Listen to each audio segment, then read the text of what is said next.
इदानीं ध्वनिः श्रूयते भवते सर्वेभ्यः? श्रूयते स्वामीचरण। अच्छा, अत्र गोरक्षणे नियुज्य नियोगानु अनुष्ठानपूर्वकं प्रत्यागता यतस्मै विद्योपदेशः। तो अत्र संस्कार परामर्शात् यतो हि तत्र विद्यायाः उपनयनानन्तरं साक्षात् विद्यायाः उपदेशः न कृतम्। अनेन संस्कार पराम तदभावाविलापात् इति यावत् साधु, किन्तु तत्र उपनयनं विधाय तत्र गोरक्षणादौ नियुक्तः। किन्तु शुक्यंतर प्रसिद्ध अध्ययनाद गो उपनयनाद अन्यद विद्या विद्याधिगम विद्याधिगम इदमुपनयनम् अन्यद विद्यादगम इदम उपनयनम् तत्रैव समिधं सौम्याहर इति समिदाहरणानुशासनस्य उपयुक्तत्वात् तदर्थे शिष्य कर्तृकोपगमे तद्विज्ञानार्थं स गुरुमेवाभिगच्छेत् समिधपाणिः श्रोत्रियं ब्रह्मनिष्ठम् इति समिधपाणित्वस्य स्यात् इति। तो समिधपाणि ही उपायनपाणि, तस्य समित् इति उपलक्षणम् एव भवति। उपायनपाणिः गुरुम् अभिगच्छेत्। अकृताध्ययन अध्ययनात् गोपनयनस्य बालस्य तत् संभवति। गोत्रापरिज्ञानं हि अकृताध्ययनात् उपनयनस्य बालस्य संभवति। उपनीतस्य बालकस्य स्वगोत्रादिपरिज्ञानं न संभवति। स्वगोत्रादिपरिज्ञानोपनयनानन्तरम् एव भवति। बालानां तस्य पूर्वं न भवति। यतो हि तत्र सन्ध्यावन्दनसङ्कल्प गुरु आचार्याभिवन्दनादौ स्वगोत्रादिकम् उच्चार्य वेदशाखादिकम् उच्चार्य एव अभिवादनं क्रियते। ब्रह्मविद्याधिचिकिमिषया गुरुमुपासीदतः अध्ययनांग उपनयन एव गोत्र परिज्ञानम् उच्यते। अध्ययनांग उपनयन यदि यस्मिन् अध्ययनांग उपनयन द्विप्रकारः। इदानीं तु इदानीम् अध्ययनांग उपनयनं न भवति। अध्ययनांग उपनयनं केषाञ्चित् एव भवति, प्रायशः विवक्षन्नेव उपनीयते। अतएव तद्दिनम् एव उपनयनं, तद्दिनम् एव समावर्तनं, तद्दिनम् एव विवाहः। तो तत्र तु तादृशं गोत्रादिपरिज्ञानम् अपेक्षते। गोत्रभेदेन प्रकारभेदे तदभावात्।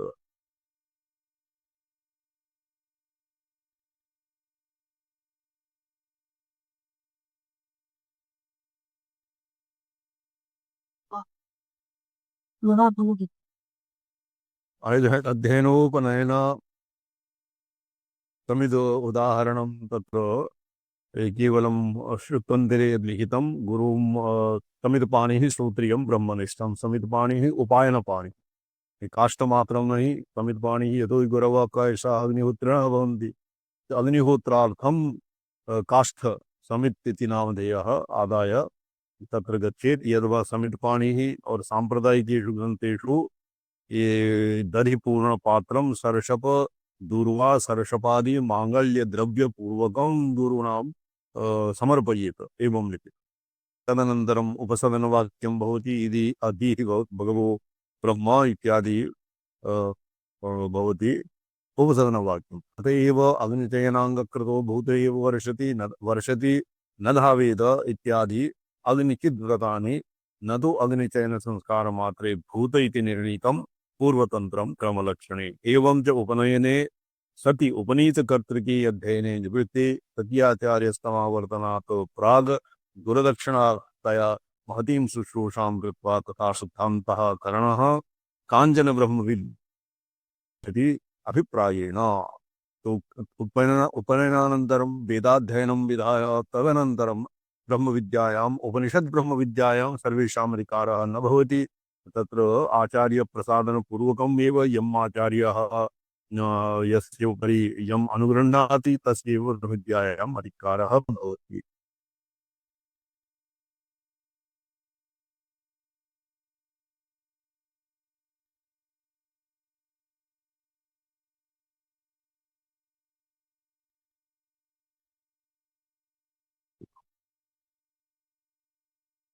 सः उपनीतस्य तत्राधिकारः ब्राह्मणस्य तत् उपनीतस्यैव तत्राधिकार इति ज्ञापनार्थम् एव साफल्यम् अश्नुते इति तुल्यम्। तत्र कश्चित् अत्र प्रत्यवस्थितः नैतद् अब्राह्मणो विभक्तुमर्हति इति शूद्रत्वाभावमात्रनिर्धारणं न तु ब्राह्मणत्वनिर्धारणम्। अब्राह्मणः एवं विभक्तु मम पुत्रं मया स्वपुत्रं न ज्ञातम् तिरिकः वक्तुं न शक्नोति।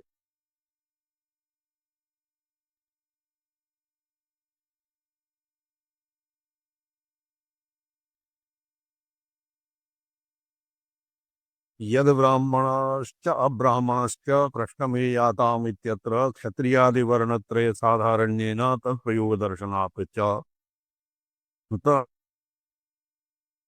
नैतदब्राह्मणो विभक्तुमर्हति शूद्रत्वाभावनेन शूद्रत्वं निवार्यते ब्राह्मणत्वं यावत्तु न स्थाप्यते।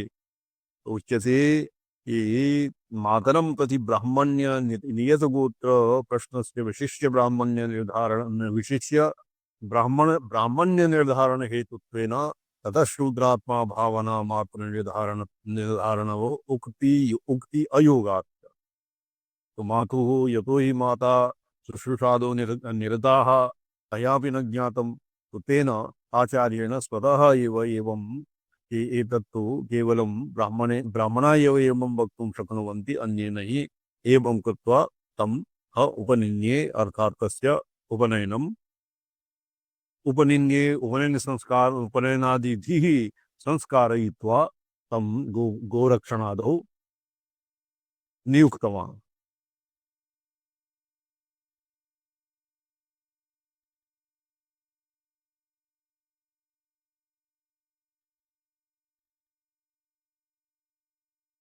एतद् अब्राह्मणो अत्र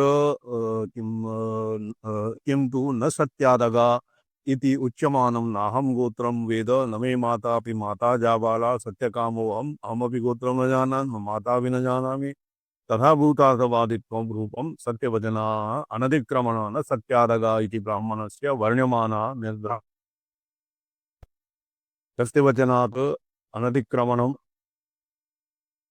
शूद्रत्वाभावादि धर्म निर्धारण एव हेतु भवन योग्यम्। अनृतं चादिवादश्च पैशून्यम् अतिलोभता निगृतिश्चाभिमानश्च जन्मतः शूद्रम् आविशत्। ते जन्मना एव शूद्रः केनाविश्यते पैशून्येन। तत् प्रतिवार्ताम् एकद्वित्रिवार्तां विधाय तृतीय वार्तायां स तु पिशुनः अन्यान् अनाद्रियते। अतिलोकिता अत्यधिकं ततो लोभेन ग्रस्तः निगृतिः निगृतिर्भवति कृतघ्नत्वं निगृतिः अभिमानश्च सर्वाधिकं मत्तहरिकरम् अधिकं कोऽपि नास्ति अभिमानश्च जन्मतः शूद्रमाविशत्। जन्मना एव यथा प्रोक्तम् एतद्वारा प्रापद्यत सैषा विद्युत्परिणामद्वारा वेदे लिखितं तद्वत् ये शूद्रे अनृतम् अतिवादः पैशून्यम् अतिलोभिता तत्सर्वं जन्मना एव येषु आविश्यते। तर्हि एव शूद्रः किं भवति यज्ञे अनवक्तृप्तः और तत्र भवति गर्हितः दृष्ट्वा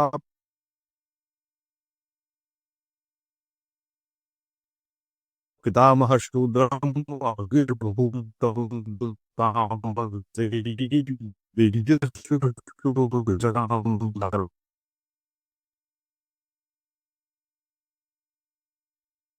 शूद्रां समकल्पय तो प्रोक्तं की भाई तुम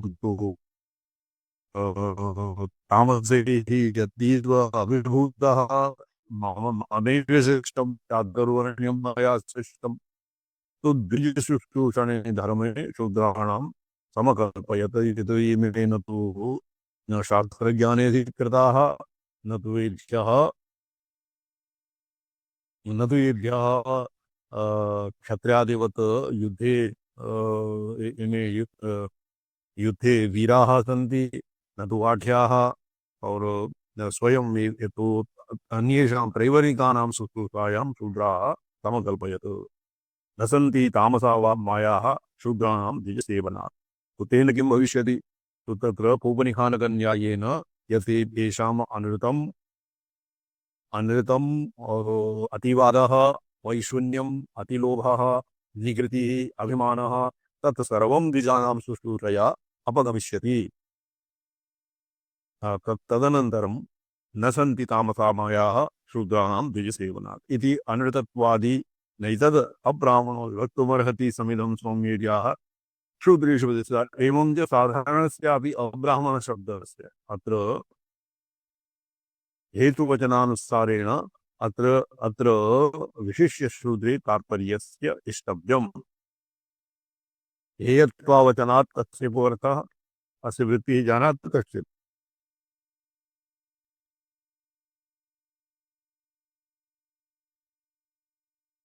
हेयत्वावचनात् स्वामिचरणः।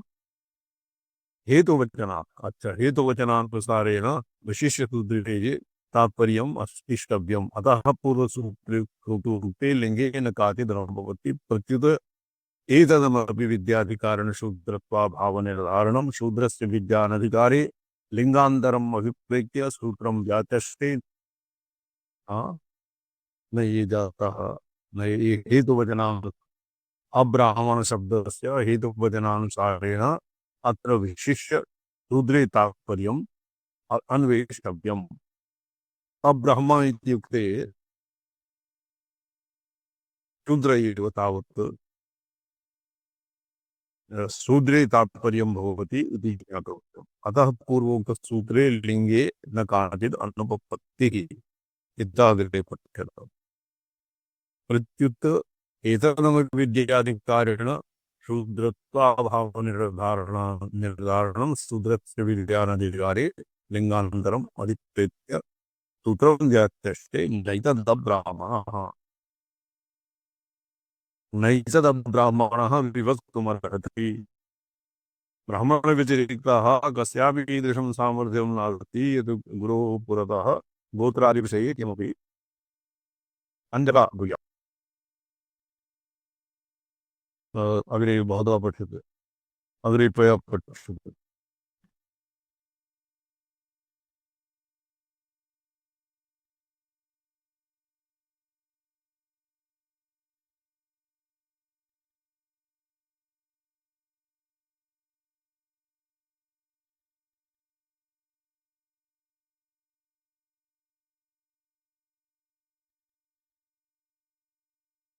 शिवम् इतः पठ्यतां। ननु विद्याप्रकरणे अध्ययनाङ्गोपनयन परामर्शः तद्वतामेव विद्याधिकारः इत्यत्र लिङ्गम् इति यदुक्तं तत्र इदं विचारणीयम्। अध्ययनाङ्गम् उपनयनम् अध्ययनम् अध्ययन इव विद्यायां नोपनयनेन न उपनयनेन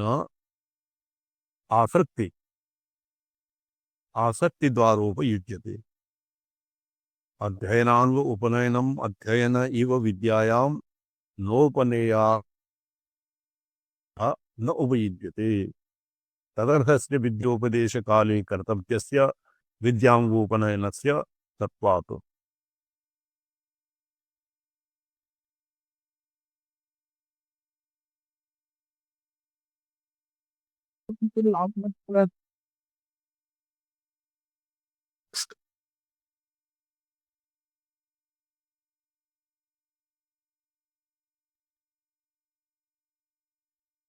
पठ्यतां जी शिवम् जी स्वामिचरणः। इतः अग्रे पठ्यताम्। जी। नापि अध्ययनेन विद्योपयुक्त सकल वेदवाक्या अवाप्ति द्वारा स्वशाखामात्र विषय विधि विहितेन अध्ययनेन शाखान्तर्गत तदुपयुक्तवाक्यानाम् अवाप्त्य संभवात्। किन्तु न ब्रह्मा विव्याहारयेत् अन्यत्र स्वधानि नयनात् नाभिव्याहारयेत् ब्रह्म स्वधा निनयनादृत इति अनुपनीतस्य वेदवाक्यग्रहणं निषिद्धम् इति विद्योपयुक्तस्वर स्वपर स्वपरशाखागत सकलवाक्यार्थग्रहणार्थं तन्निषेधविषयत्वसम्पादनद्वारेत्युपपादनीयम्। हम्म, ततः च शूद्रस्य अनुपनीतस्य वेदवाक्योच्चारणनिषेधादेव प्रणवादिमन्त्रवतीषु वेदान्तवाक्यश्रवणम् श्रवणमननपूर्विकासु च धरपाशुपतादिविद्यासु नाधिकारः। अनाधिकारः। विद्याप्रकरणे अध्ययनाङ्गोपनयन परामर्शस्यात्र अन्यार्थदर्शनं लिङ्गम् इत्येव पर्यवस्यति। न तु एतदयुक्तम् अनुपनीतानां वेदवाक्यग्रहणनिषेधो हि न सर्ववेदवाक्य विषयः। हम्म, त्रैवर्णिकानां मातापित्रोः पैत्रमेधिके कर्मणि कदुपयुक्तवेदवाक्योच्चारणस्य उपनयनाभावेऽपि स्मृत्यनुमतत्वात्। किन्तु केवलं केवलं श्रूयताम्। अत्र त्रैवर्णिकानाम् एव वर्तते। त्रैवर्णिकाः यथा कर्वयामि इत्यादि तस्यै सदा तस्यै सदा तस्मै सदा इत्यादि वेदवाक्यानाम् उच्चारणं त्रैवर्णिकानामेव। जी और अन्त्यजानां तन्न भवति। अन्त्यजानां श्राद्धे यदि वैदिकं मन्त्रम् उच्चारयेत् तर्हि तस्य किं भवति? ये षण्मासपर्यन्तं तस्य स तु प्रायश्चित्ती भवति। पुरोहितः पैत्रमेदिके किन्तु वेदवाक्यविषय इति वक्तव्यम्। तो अत्र केवलं यत् श्राद्धादौ यानि वाक्यानि प्रयुज्यन्ते तद्व्यतिरिक्तेषु वाक्येषु अन्येषां ब्राह्मणव्यतिरिक्तानाम् अधिकारः नास्ति। एवं शूद्रस्य अपि अनुपनीतस्य वेद वेदवाक्योच्चारणनिषेधः सर्वविषयो मा भूत्। तत्र यथा श्राद्धादौ अनुपनीताः अपि त्रैवर्णिकाः वैदिकान् मन्त्रान् उच्चारयितुं शक्नुवन्ति। एवं शूद्राणामपि सार्वत्रिको निषेधः नास्ति। श्राद्धादौ युक्तानां वैदिकवाक्यादिवत् शूद्राणामपि तत्र महावाक्यादौ यद्वा वान्तरवाक्यादौ यद्वा वेदवाक्येषु अधिकारः कथं निवार्यते भवता? अस्य अग्रे अस्य प्रत्युत्तरम् अग्रे भवति। अस्ति हि शूद्रस्यापि पाकयज्ञाधिकारः। दानं च दद्यात् शूद्रोऽपि पाकयज्ञेऽपि च सद् मन्त्रोच्चारणविषयः। शूद्रस्य वेदवाक्योच्चारणनिषेधः। तो तत्रापि अमन्त्रकं भवति। यदा उपनयनादिकम् अपि शूद्राणां भवति एव, भवन्ति मन्त्रका भवन्ति योषिदादिवत्। योषिदादीनाम् अमन्त्रकम् उपनयनं भवति। तत्र वैदिकवाक्यानां प्रसङ्गः नास्ति। पुराण इत्यादीनाम् एव उपनयनं भवति।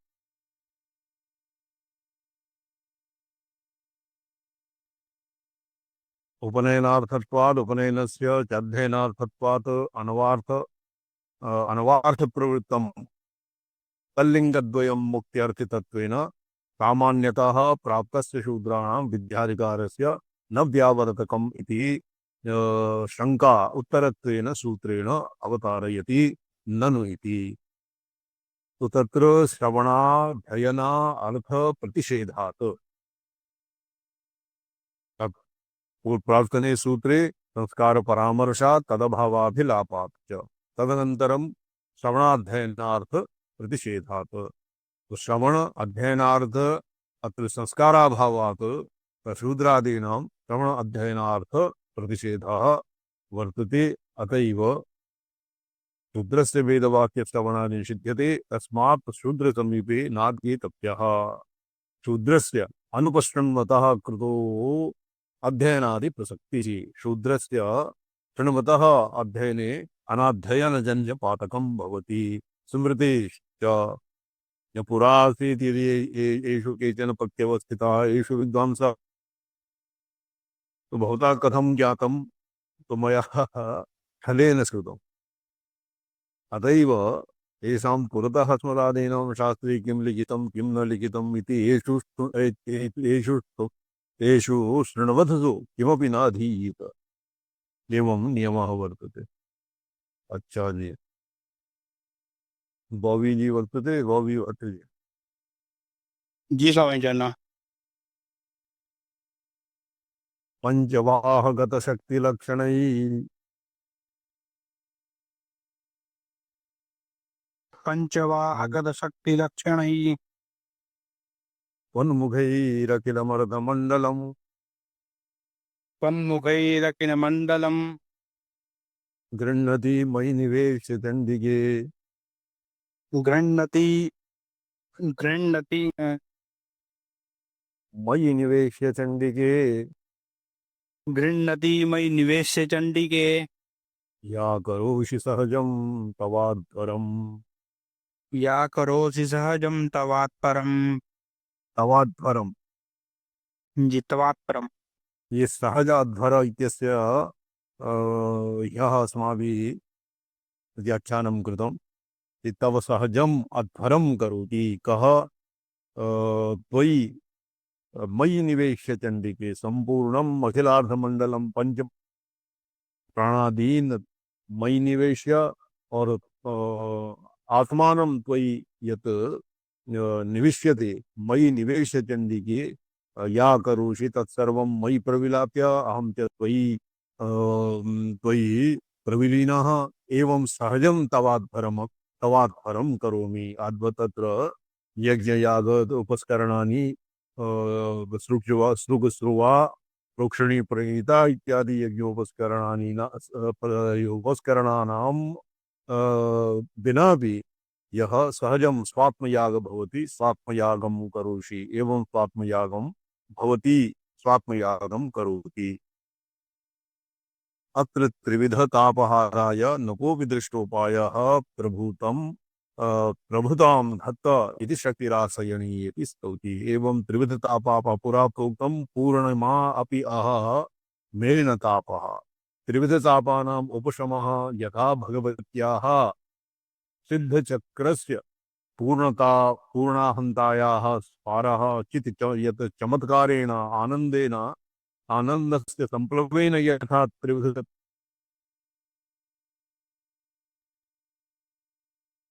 तापानां प्रशमनं भवति तथा प्राया न नश्यति त्वदपस्मृतिविधिभूतकल्वषं सर्वतः स्फुरितप्रभाः त्वत्पदस्य स्मृत्या कल्मषं उच्यतं तत्र उच्यते दर्शनात् पापस्मरणं दर्शनात् पापशमनी जपात मृत्यु विनाशिनी पूजिता दुख दौर्भाग्यहरा त्रिपुर सुंदरी। दर्शनात् पापशमनी दर्शने नैव मरणे नैव संपूर्णं कल्मषम् अवगच्छति और तेन स्फुरितपूर्णभागनं पूर्णघास्व प्रकाशात्म शिवस्य वर्णा भवति और तस्य सिद्धचक्रं तत्र अनुभूयते सिद्धचक्रम् आसाद्यते। तस्मिन् सिद्धचक्रे मोदमानः यथा त्रिविधतापे तापान् प्रशमयति यथा त्रिविधतापात् उत्तीर्णः भवति एवं एतेषां तापानां पूर्णिमापि तापं हर्तुं न समर्थाः। तो ये षोडशी कला पूर्णिमा भवति षोडशी कला पंचदशी कला षोडशी कला के शांतित मते पंचदशसु कलासु व्याप्ता भवति और पूर्णिमा पंचदश सप्तदशमी पादाख्या कला षोडशीमपि व्याप्नोति। षोडशीम् अतिरात्रं गृह्णाति षोडशीम् अतिरात्रं न गृह्णाति। षोडशी पृथक्तया ग्रहणपक्षे सा षोडशी कला त्रिविधता और अन्यत पक्षे सा षोडशी त्रिविधतापं तत्र पूर्णिमापि तथा त्रिविधतापं नापहरति यथा भगवत्याः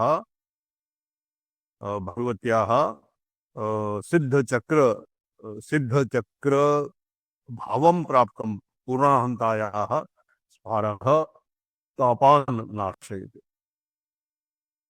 ये अग्रिमं स्वद्वेष्यामः भूतभावि भवदर्धगर्भितम् भाग तादखसमरमुपास्यते वपुः कालकस्मरमुपास्यते वपुः कालकर्षिणि वहन्ति योगिनः कालकर्षणि वहन्ति योगिनः कृष्णता प्रवृत्ति विश्वरूपदाम् कृष्णतः प्रवृत्ति विश्वरूपताम् कालकर्षि योगिनः कृष्णतः अर्थात कृष्णतः प्रभृति कृष्ण पक्षम अपय कृष्ण पक्षम